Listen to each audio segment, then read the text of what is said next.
The virus is spreading rapidly. Government officials are reporting that there is no known cure for the virus and is urging citizens to stay in their homes and avoid contact.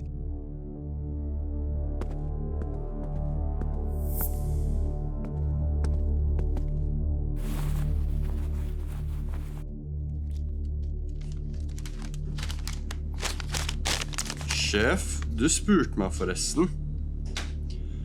Jeg kan ikke jobbe i morgen. Så det blir dobbeltvakt på deg, og det er best at du går hjem og legger deg nå.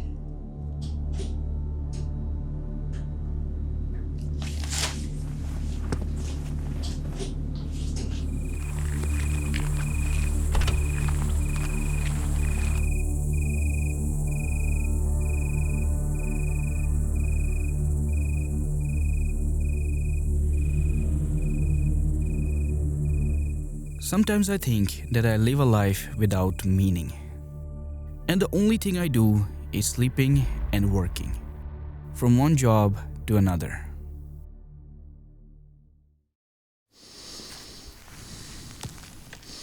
I live in Europe, and in my free time, I love exploring nature in different countries. Especially mountains.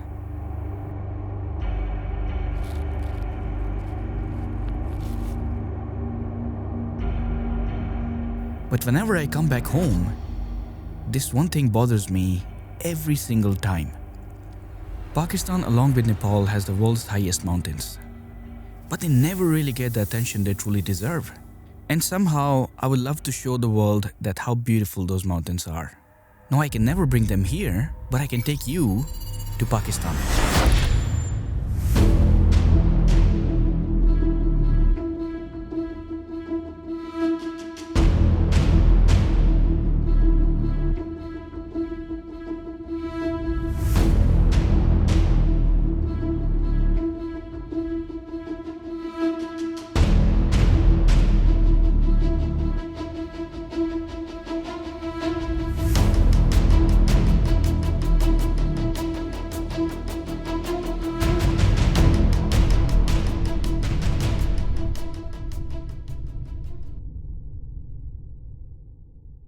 Before I take you deep into those mountains, I have a story to tell. And I promise you, I won't keep you here very long.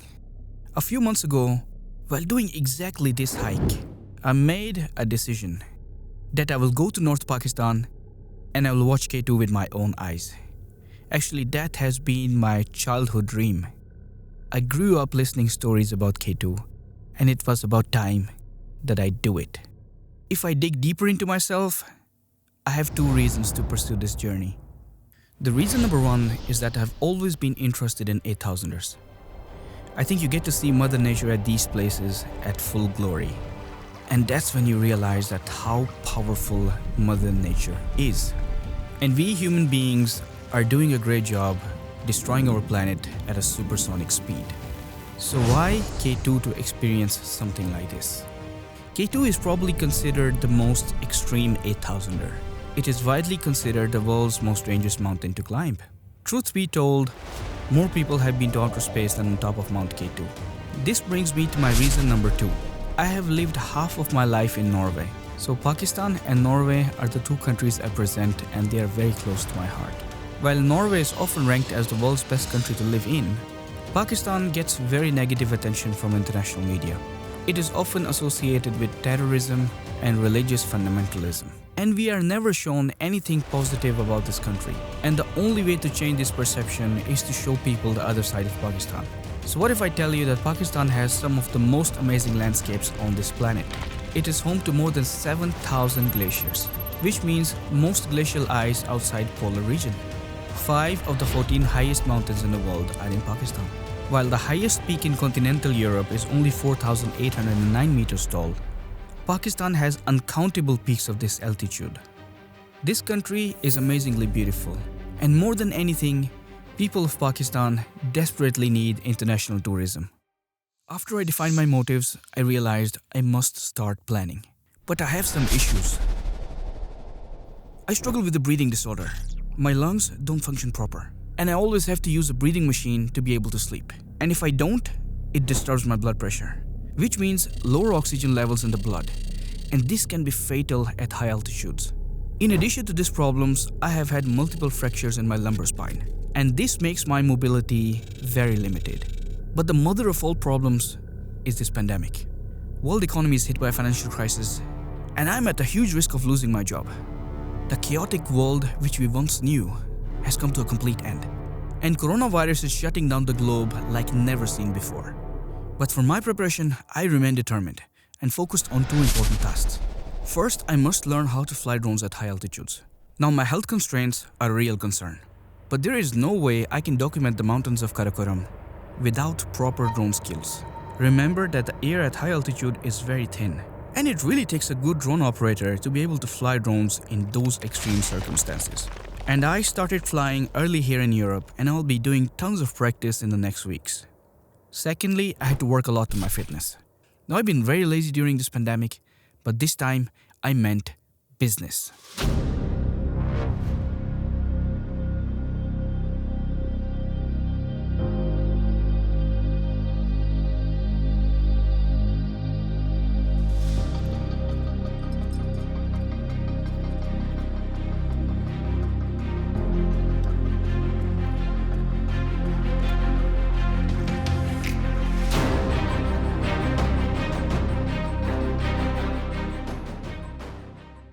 I was almost done with my preparations, and the final piece of puzzle was to get used to high altitude trekking.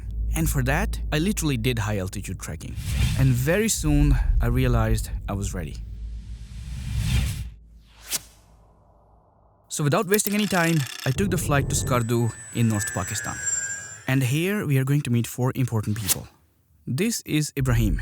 He's going to be our tour guide and the cook for the rest of the journey. His earlier generations have worked all their life in Karakoram and Baltoro, and they know these mountains inside out. Mehmet is going to be our lead porter and will be calling most of the shots, like at which camps we need to stay or when we need to go further.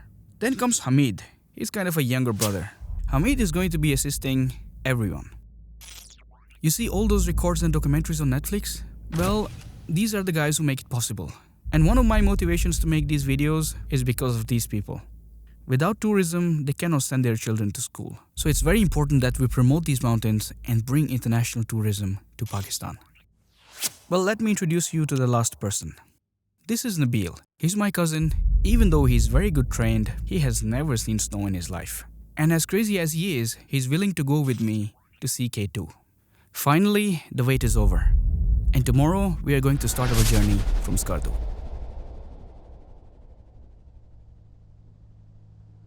Skardu is the gateway to the highest mountains in Pakistan. That's where every single expedition starts.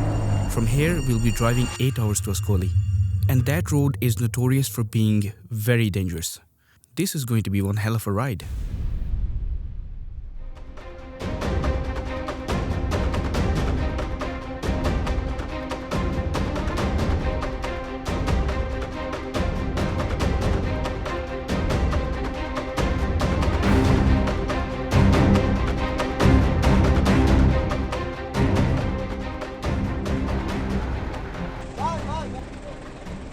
After this crazy, bumpy 8 hours ride, we are almost there.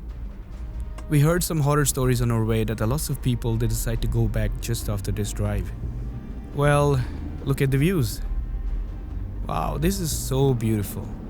This could easily be Interlaken, guys, at just fraction of the cost.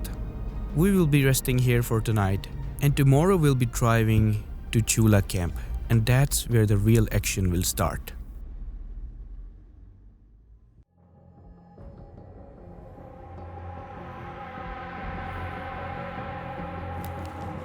Now this is where it gets real. For the next 14 days, it's no jeeps and motorcycles. It's all feet. And we'll be walking. There's a reason this trek is much harder than average Basecamp. Because it's 30% longer, much steeper, and less commercialized. We strongly advise not to use any headphones in this area because of rock falling from the peaks above here. It started with 30 degrees, but with backpacks and dehydration, it feels like 50. Let me show you some crazy geology here. It feels like you're walking on the beach among the highest mountains in the world. But on the right side, we have this crazy aggressive river.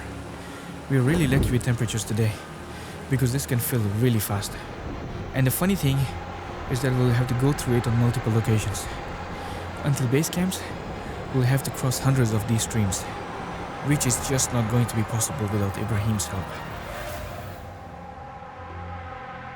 Finally, after a very hot and dusty day, with 8 hours of solid trekking, we're about to reach Payu.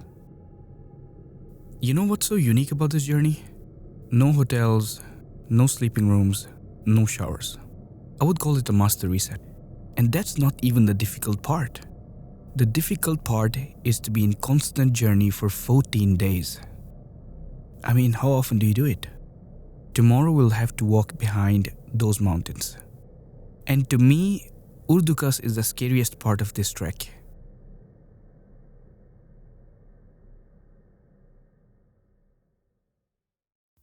This looks like a movie scene from the Judgment Day. Millions of tons of rocks and debris.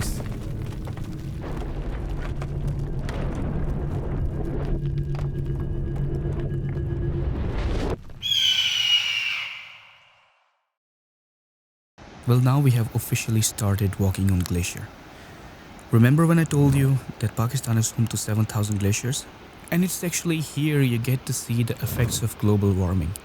Whenever the temperature is rising, it's making it difficult for us because we have to change ways every single time. After all, I believe this Greta Thunberg is right. This shit is real. Next stop. I feel like I'm getting altitude sickness. Look at the views. Oh, beautiful. All the way around. It's very beautiful. Ibrahim भाई उधर जाना है उस पहाड़ के पीछे वो जो आखिरी पहाड़ है हाँ ये पहाड़ के पीछे से इतना रास्ता और आगे चलना है उसका वो रास्ता बदलता रहता है या एक ही रास्ता है नहीं एक जगह में रास्ता बदलते रहते हैं कितनी देर लगेगी तकरीबन कभी कभी 8 घंटे भी होते हैं कभी आधा घंटे भी होते सही सही सही इस पर कोई भरोसा नहीं है वहाँ पानी भी है ग्लेशियर भी है तो कभी बड़े दूर जाना पड़ता है यार कैसे करते हो आप ये कोई और नौकरी मिले तो आप ये नौकरी छोड़ दो हाँ ज़रूर बड़े खुशी से छोड़ना था और क्या करेगा और कोई नौकरी नहीं हुआ तो मजबूरी से ये काम कर रहे हैं बड़ी मेहनत करना पड़ता है यहाँ पे Guys, these guys have probably the hardest jobs in the world. He walks through these mountains without breaking a sweat. That's crazy. I mean, I don't think even elite athletes will be able to pull off something like this. Okay, so the last part of this trek was supposed to take 30 minutes. It took us 5 hours. Because of the rising temperatures, the glacier keeps changing. And now we are stuck in a situation that there's too much water in these streams. And this water cannot be crossed without help from army. So we'll be sleeping here tonight. Campsite in Khabuse is actually a very beautiful place. You get this view of world's famous Triangle Valley.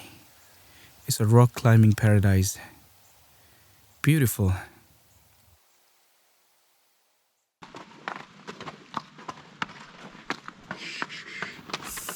We will reach Urdukas in 2 hours. This was a very difficult trek.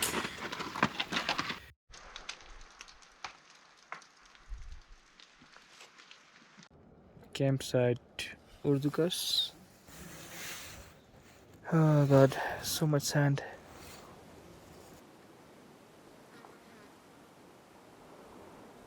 These guys have been cleaning every single campsite from Moskoli, and they will go with us all the way to the base camps. That's a really hard job. God bless them for their work. We took some pictures and we went right into our tents to get some sleep.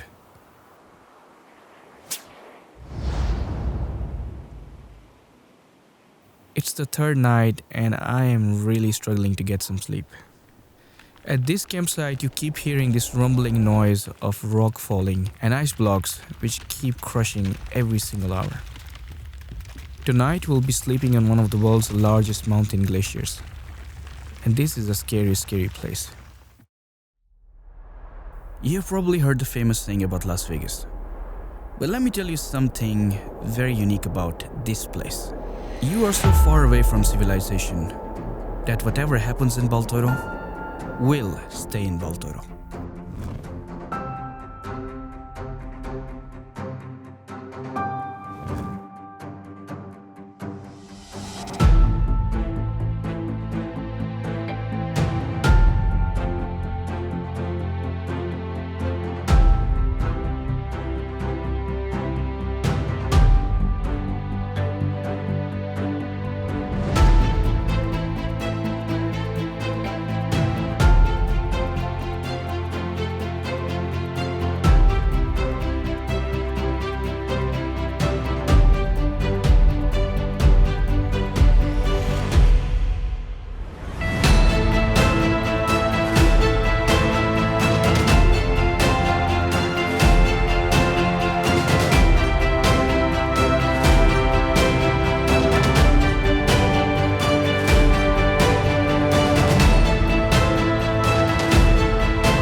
Next morning.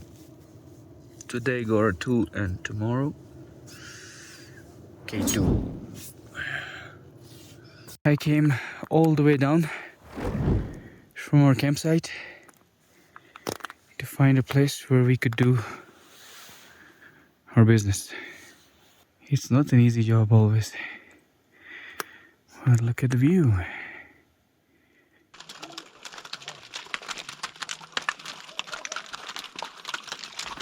Today's trek is going to be very cold. We need proper jackets and proper shoes. So walking on glacier is tiring, but fun at the same time. It won't take much time today, and soon we'll reach our campsite.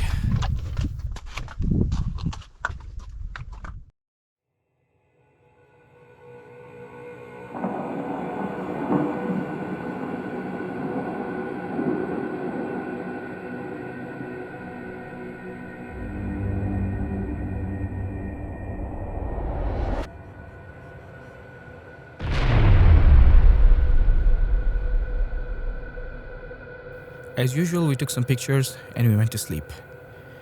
It's going to be a new day tomorrow.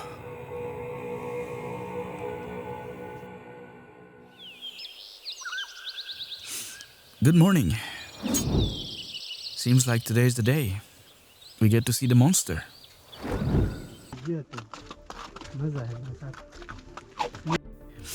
It will still take like a day of walking. And views are hitting us from everywhere. I mean, every single peak could be an 8,000 here.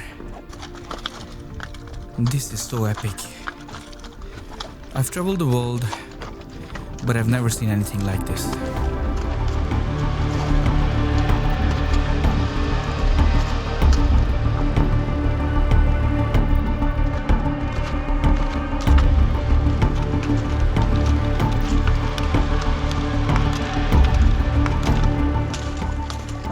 Check it out.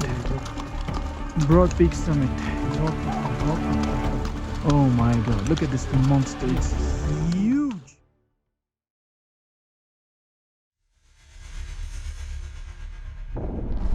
Welcome to Concordia, the throne room of mountain gods.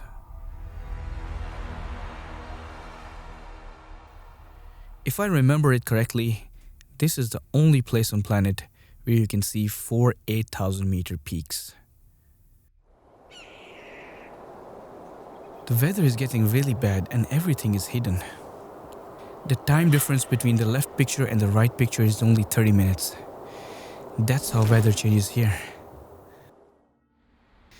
It's minus 20 degrees already and it seems like a storm is building. This is going to be a long night.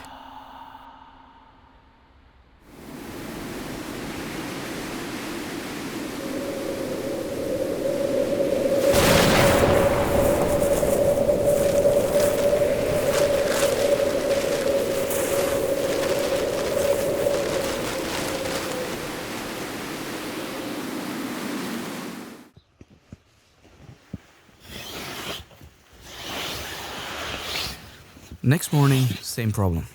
Absolutely nothing to be seen. Not even a single peak.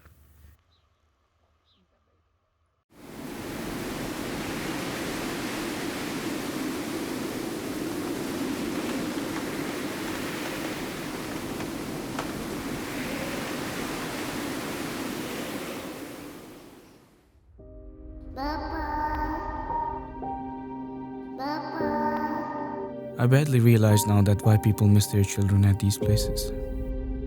I miss my daughter very much. Maybe I shouldn't have come here. I really want to go home and kiss my daughter. I miss her very much. With the medical conditions I have, this has been a hard journey for me. I really hope that the mountain gods can reveal themselves and we can go back to our loved ones.